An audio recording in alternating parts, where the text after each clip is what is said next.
Dear students, college education online teaching में आपका स्वागत है। पिछली क्लास में हमने देखा कि लोकतंत्र क्या है, लोकतांत्रिक समाज क्या है और समाजवादी समाज क्या है।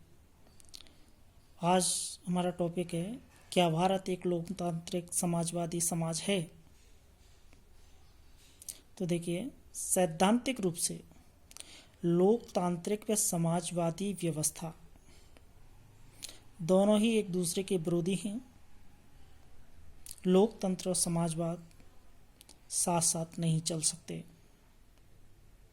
लेकिन स्वतंत्रता प्राप्ति के बाद से भारत ने एक अनूठा प्रयोग किया है और भारत में लोकतंत्र के साथ साथ समाजवाद का सुचारू रूप से क्रियान्वयन किया जा रहा है।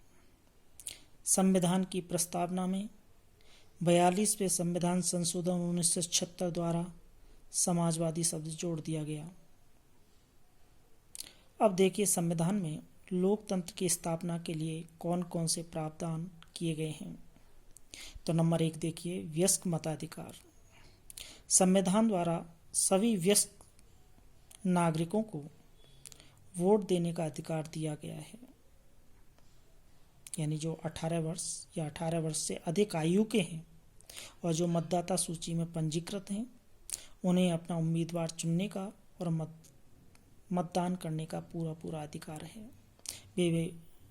वे बिना किसी प्रलोभन के, बिना किसी दबाव के अपना उम्मीदवार चुन सकते हैं। दूसरा है चुनाव। भारत में संसद और राज्य विधानसभाओं के लिए नियतकालीन चुनाव का प्रावधान रखा गया है। जैसा कि आप जानते हैं कि प्रति 5 वर्ष के पश्चात हमारे यहाँ संसद के और राज्य विधानसभाओं के चुनाव करवाए जाते हैं। इसी प्रकार से देखा जाए तो 74वें संविधान संशोधन द्वारा पंचायती राज और नगरीय शासन निकायों के भी चुनाव प्रति 5 वर्ष बाद कराए जाते हैं। तो इस प्रकार से लोकतंत्र का दूसरा जो प्रमुख लक्षण संविधान में है, वह है चुनाव की व्यवस्था। तीसरा है मूल अधिकार। संविधान द्वारा नागरिकों को मूल अधिकार दिए गए हैं।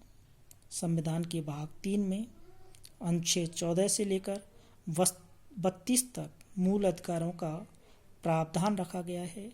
भारत के नागरिकों को समता का अधिकार, स्वतंत्रता का अधिकार, शोषण के विरुद्ध अधिकार, धार्मिक स्वतंत्रता का अधिकार, संस्कृति व शिक्षा का अधिकार और संवैधानिक उपचारों का अधिकार दिया गया है। क्योंकि संविधान द्वारा ये मूल अधिकार प्रदत्त हैं और संविधान के संरक्षण का दायित्व है वो न्यायपालिका पर है। यदि कोई व्यक्ति किसी की मूल अधिकारों का हनन करता है तो वह पीड़ित व्यक्ति न्यायपालिका में जाकर के अपने मूल अधिकारों का संरक्षण प्राप्त कर सकता है। अगला बिंदु है उत्तरदायी कार्यपालिका। भारत में उत्तरदायी सरकार की व्यवस्था की गई है। संसदीय शासन प्रणाली के कारण मंत्रिमंडल है वो लोकसभा के प्रति उत्तरदायी रहता है और यदि उसका यानी लोकसभा का विश्वास खो दे तो उसे त्यागपत्र देना होता है। अगला बिंदु है स्वतंत्र न्यायपालिका। संविधान द्वारा स्वतंत्र न्यायपालिका का प्रावधान रखा गया है, क्योंकि लोकतंत्र का आधार स्तंभ जो है वो स्वतंत्र न्यायपालिका है। भारत में न्यायाधीशों को स्वतंत्र और निष्पक्ष बनाए रखने के लिए संविधान में कई व्यवस्थाएं दी गई हैं। जैसे उच्चतम न्यायालय एवं उच्च न्यायालय के न्यायाधीशों को केवल संविधान में वर्णित आधारों जैसे दुर्व्यवहार और कदाचार के आधार पर ही हटाया जा सकता है।